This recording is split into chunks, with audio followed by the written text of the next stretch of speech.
Hello everyone, it's Mayen, and this is a very familiar cake, I hope.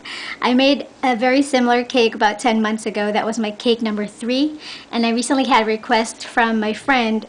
It's for the birthday of one of our office mates, and they wanted, I think their whole department is giving her this cake, so they wanted a replica of the bee cake. So it's not an exact replica, but it's very, very similar. The bees, that I could say, is almost identical.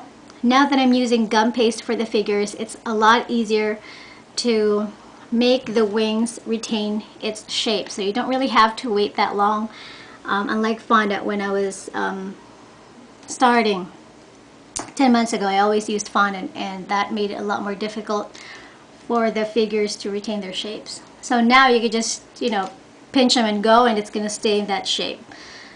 And I also put a little more texture for the flowers, and I made them dry on the flower forming cups just to give it a little more dimension.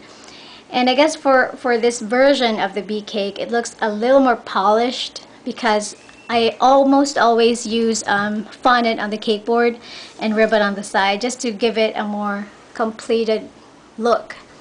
And I hope you guys like this one. I'm not going to talk a whole lot about it. Again, it's pretty similar to the other one, but for those guys who want to try to use fondant in decorating cakes, I highly encourage you guys to just go ahead and give it a shot.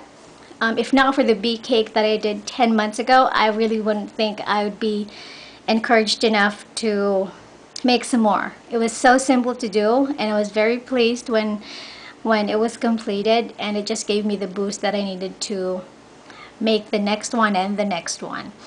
So I hope you guys like this one. Oh, and a little tip for those guys who bought the tappets or the lettering. When you make these, always use gum paste, not fondant, and always roll it very, very thin and put a thin lining or a thin film of shortening on the lettering before you press it on the gum paste. If everything goes right and you do it the right way, you won't have any trouble trying to get the letter out. It should come out almost instantly. So if it's sticking out way too much, then there's something wrong, and you gotta, troubleshoot what's going on. So here it is again, another version of the bee cake. Hope you guys are all well. You guys take care. Bye.